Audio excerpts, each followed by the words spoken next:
Arkansas jailbreak stopped in progress. How the inmates tried to escape. A new naloxone training program is coming to Arkansas. I'm Brooke Buckner with a closer look coming up. Over the next several days, the chance of rain is increasing here in central Arkansas. At 6:14, I'll talk about how much rain you could see in your neighborhood.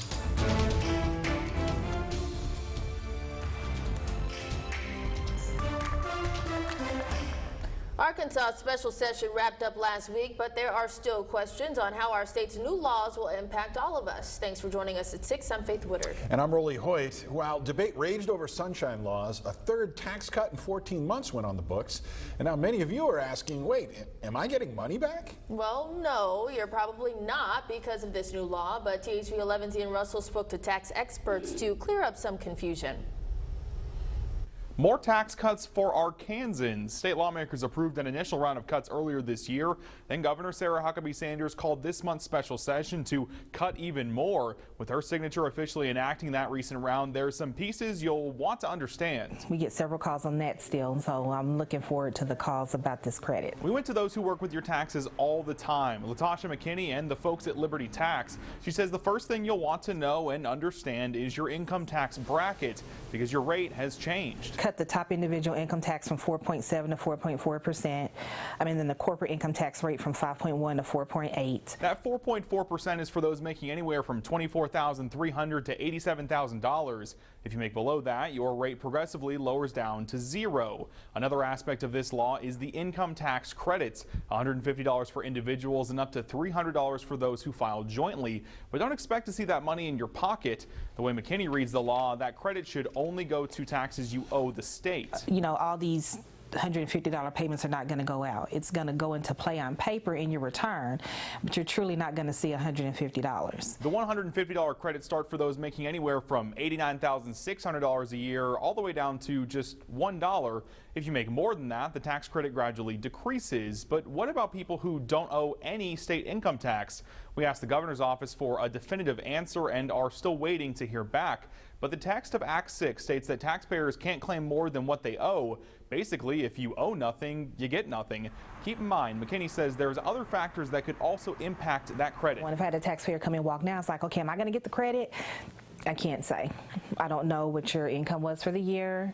I don't know what your state situation is on the state side. Thanks to an emergency clause in the bill, this is immediately law. Back to you.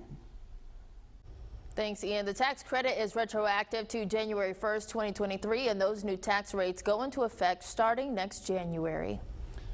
Arkansas job numbers are in for the month of August, and the state's unemployment rate is going up. That follows national trends, but they remain near historic lows. Arkansas sits at 2.7%. Nationally, it's higher, 3.8%. 895 people found work last month. Year-over-year numbers show positive trends. There are nearly 29,000 more people employed last month compared to August of 2022, and more than 9,000 fewer on unemployment. Industries who saw the most annual growth include leisure, hospitality, education, and health services.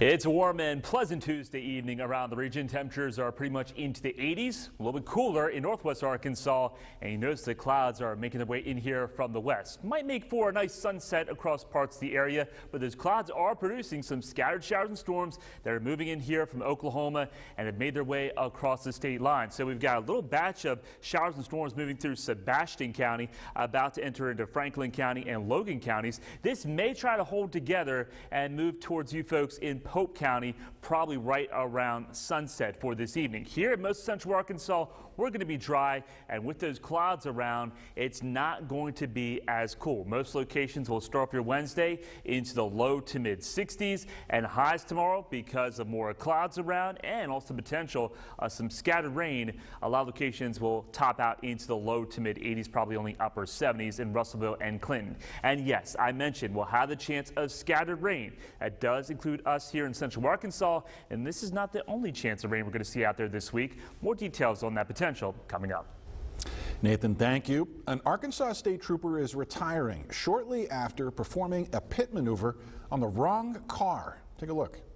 He's out. He hit the wire. He hit the wire. According to state police, troopers had been chasing cars who had been going above 100 miles per hour on I-40 in St. Francis County. Corporal Thomas Hubbard performed the maneuver on the white sedan you see there in that video, but it turns out it was the wrong white sedan. No injuries came out of the collision, but shortly after ASP started an internal investigation, Corporal Hubbard submitted his letter of retirement, and he hasn't been on duty since. A spokesperson for state police says the internal review does continue. And continuing coverage in one of our most viewed stories today, Bryant Mayor Alan Scott will soon be out of his job tonight. The development comes less than 24 hours after the city council asked him to resign during a meeting last night. THV11's Rebecca Brown joins us with more on the mayor's announcement and what led to his decision. Well, Faith, just hours ago, the mayor turned his letter of resignation. It says in part, "It is with great regret that I tender my resignation as mayor of Bryant, effective September 30th. He says his decision is best for the city and his health. The move comes just hours after a press conference where the city responded to decisions made by the city board last night. What we know is that board members held an executive session to discuss a personnel matter. After more than an hour, they returned and asked for the mayor's resignation. When he did not, they voted to strip him of his mayoral duties. The shocking development created a lot of speculation. That's why the city held a press conference this afternoon to get ahead of any rumors. The city's communications director, Jordan Reynolds, made it clear that Mayor Scott being asked to resign has nothing to do with the previously filed lawsuit by a former Bryant police officer, but rather with the former employee. The city cannot discuss what was disclosed. However, this matter deals with an EEOC complaint filed by a former employee. The city is working closely with City Council to resolve this matter quickly, not only for the city, but for the public as well. It was only a few hours after that press conference that Mayor Alan Scott would resign. The city now working closely with the City Council to appoint an interim mayor. And Scott was elected mayor of Bryant in 2018, and he won re-election just last November. And you can read his full statement as well as the city's right now on THV11.com. Rebecca, thank you. A Little Rock fire engine damaged after a head-on collision this morning along 65th and Geyer Springs. Check out the video from the scene. Officials tell us the crash involved an SUV and fire truck, and it diverted traffic in the area, as you can imagine. Everyone involved is expected to be okay. According to the department, the crew was headed to a small grass fire when the wreck happened in an intersection. They took 3 firefighters to the hospital. All are expected to be okay, and 2 people in the car also hospitalized. They had minor injuries. 2 inmates are facing additional charges after a failed escape attempt. Monday night at the White County Detention Center, Melvin Crow and Ricky Martin gained access to a false ceiling and tried to use it to move through the plumbing chase. Due to the design of the building, the 2 were not able to get further than a few yards before they surrendered. The inmates were then moved to a different area of the detention center. In Pine Bluff, a 17-year-old will soon be tried as an adult for the shooting death of a 16-year-old back in July. The Jefferson County Sheriff's Department making the arrest at Watson Chapel High School's football game, and they're charging Corey McKenzie as an adult. It's the 3rd person arrested in connection with the murder of Damian Pearson. 17-year-olds Morgan Leon and Cylon Bede also face capital murder charges and will be prosecuted as adults. Did you know on average 188 Americans die every day from a drug overdose? That's according to the Arkansas Drug Take Back program. But tonight, as THV11's Brooke Buckner reports, a new program aims to lower that number and save lives. With a $1 million grant, UAMS is creating a naloxone training program. The goal is to educate people statewide on how to prevent opioid overdose deaths. We've had a lot of focus here in the bigger city of Little Rock, but we really feel that out in the rural areas they're still very much struggling, and the state as a whole is struggling from opioid overdoses. It's why Megan Bruckling's pushing to change that through the Arkansas Naloxone Education Training Program. She's serving as the program's director. The availability of a life-saving medication like naloxone is so important to get that information out to people because it doesn't take, a whole lot of training to be able to use it, and it is something that could save a life potentially. The program plans to teach 125 naloxone education trainers over the next 5 years. Each of them will deliver 2 community-based classes each year. So we're hoping to, get close to 8,000 is kind of the goal of the training program. And of course, we don't want to limit people if they want to learn about it. We'll try to accommodate that. and try to reach as many people as we can. UAMS College of Pharmacy Associate Professor Megan Smith says she's eager to get more pharmacists involved in the training. It's just something that I think everyone at a community pharmacy, at least one person in every pharmacy, should know. Smith is requiring all of her trainees in her residency program to go through the training. And just the more who know, the better. In Little Rock, Brooke Buckner, THV11 News. Breckling says some of the signs of an overdose include unresponsiveness or slowed or stopped breathing, pale or clammy skin, and blue lips or fingers. Today is National Voter Registration Day. Pulaski County officials celebrated by hosting a drive with County Clerk Terry Hollinsworth and her team holding pop-up events at 6 college campuses around the county. The effort aimed at preparing first-time voters to cast their ballots, but if you missed today's event, it's not too late to register. There's always a 30-day deadline before any election, so people can still sign up. We just want them to make sure they sign up by February 5th to be able to participate in the March 5th primary. Yes, very important for next year's presidential election. Just a note, if you plan to vote in the elections this November, the last day to register is October 15th. Still ahead, plans for the eclipse, how soon you can start making reservations for campsites across Arkansas when we come back. Oh, let's just hope that we have clear skies for that eclipse. Right now, we've got the clouds moving in. These clouds will bring us a chance of rain, not only for tomorrow, but over the next several days. I'll break down the timing and who could see the most amount of rainfall coming up. Heads up, the Army Corps of Engineers says they plan to open campsites early next year as everyone looks ahead to the solar eclipse. The locations on your screen are opening nearly 2 months early to help facilitate the influx of people. Yeah, parts of Arkansas are going to be set to be a part of the path of totality. So do your research, make your reservations now. According to the Army Corps, this change will open up more than 430 campsites. Mark your calendar. Organizers say reservations will open on October 15th. Recreation areas and adjusted dates will be posted online at recreation.gov. There's going to be a gold rush on those campsites, I bet. Oh yeah, there's going to be an influx of people from all around the country, from all around the world coming to Arkansas, I think, because this is like once in a lifetime event for the most part. And where that's going to be happening is right through the heart of the natural state. So here is the breakdown.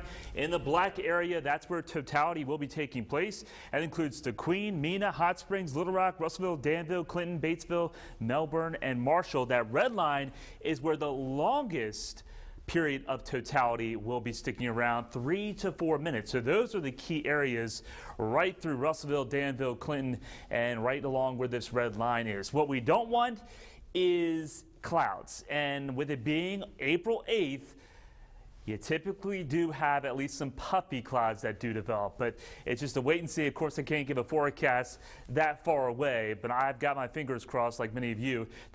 Nathan, thank you. In a new study, researchers found minivans could potentially have higher risks for backseat passengers in the event of a wreck. According to the Insurance Institute for Highway Safety, the risk of fatal injury is 46% higher for people in the back of the vehicle. During a series of crash tests, the IIHS found seatbelts in the back seat applies too much pressure on the chest, increasing the risk of injury. They emphasize that vehicles are not less safe than before, but hope improvements can make them even safer.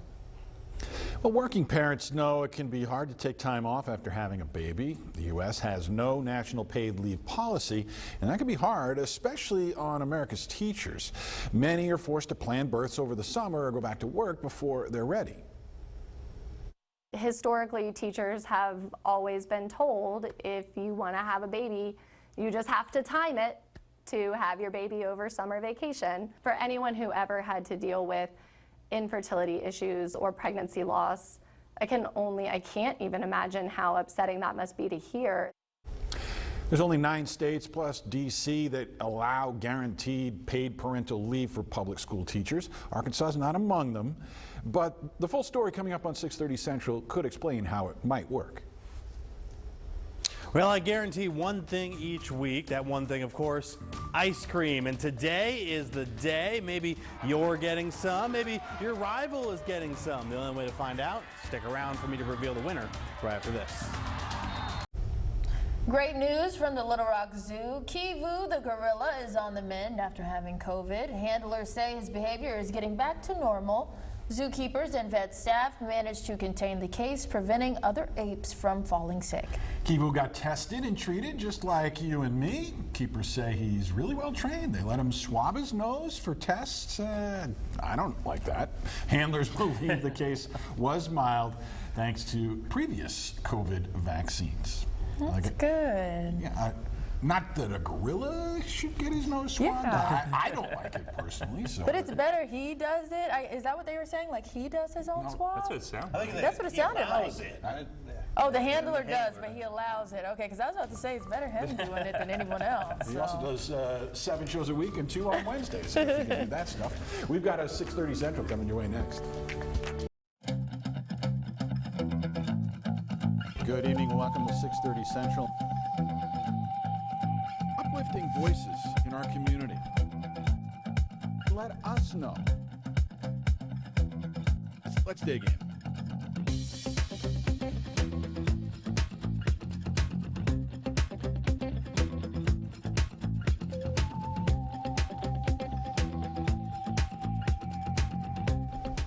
Good evening. Welcome to 6:30 Central. I am Rolly Hoyt. Hope your Tuesday has gone well. Let's get you caught up on what's going on in your world tonight. FEMA officials in D.C. discussing disaster response. The agency says they're ready for anything except a possible government shutdown. Their message to lawmakers in just a minute. Plus, President Joe Biden in New York, along with other world leaders, his message to the UN General Assembly, that is 2 minutes away. And stick around for a closer look at parental leave problems in America, especially for our educators.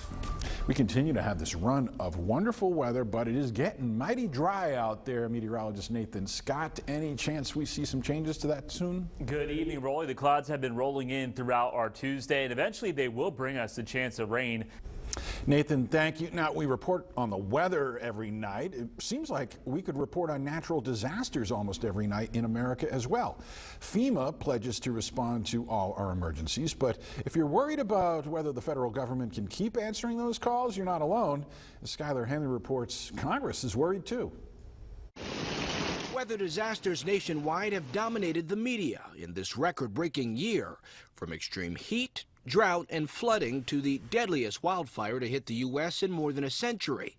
President Joe Biden in New York this week for the United Nations General Assembly, joined by other world leaders, including Ukraine's President Volodymyr Zelensky, who made his case on the world stage for continued support for his country's fight against a Russian invasion.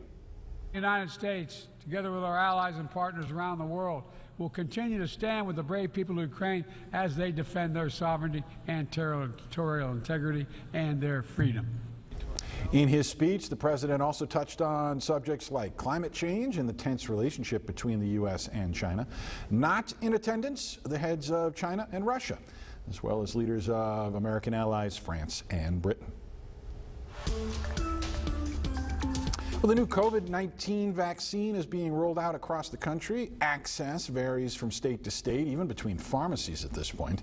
The advice is the same regardless of how soon you hope to get your shot. Call ahead, make sure they have it in supply, and then make an appointment. Not only will it save you time, but it takes 2 weeks for the vaccines to start working. So you'll be fully covered by the time the season really hits. More than 3 years since the start of the pandemic, multiple boosters to the original vaccine. Medical experts are encouraging people to look at this version of the shot as like the flu shot, something you should get every year. Updated COVID-19 shots will be covered for most people through their private insurance. If you're uninsured, you can receive this latest vaccine free of charge through a program the federal government calls Bridge Access. Coming up on 6:30 Central, a look at the tough choice teachers often have to make after having a baby.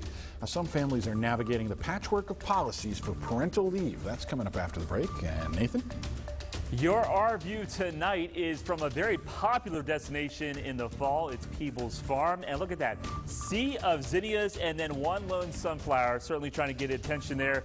And probably all these plants are like, water, I need water.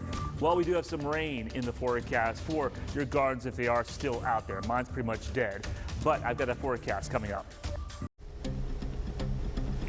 With no national paid maternity or paternity policy, navigating when to go back to work after having a baby can be tough, especially for teachers. When timing doesn't work out to have that baby in the summer, the struggle comes when balancing bonding with the new child and commitment to their kids back in their classes.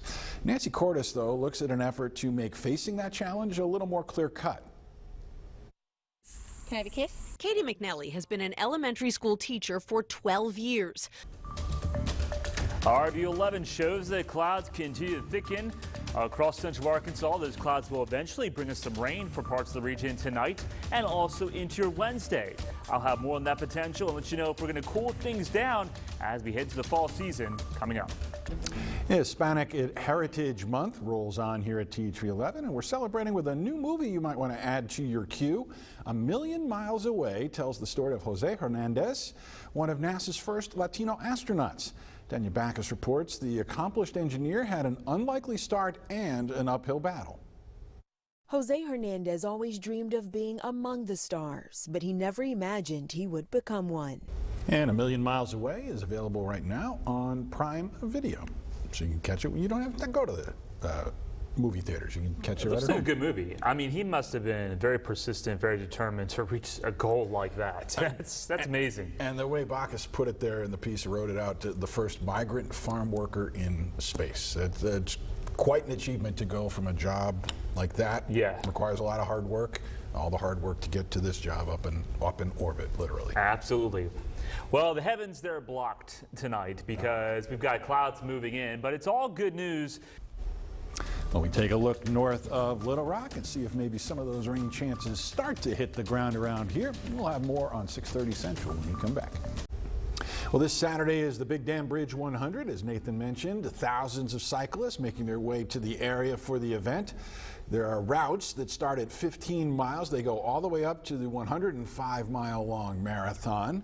We expect about 3,000 riders from around the country. That's how many took part last year. The finish line is set up at North Little Rock's Riverwalk Park, and there's a big finale fest with food and live entertainment for everybody, not just the ones who joined into the ride. And it's the first day of fall, but it's not going to feel like fall out there. I think it's going to be quite humid for this time of year, and temperatures will be warming up into the upper 80s, right around 90. But for the actual ride, there's temperatures starting out into the upper 60s and then warming up probably into the mid 80s once the ride is over around noon. All right, so stay hydrated just like normal. Yes.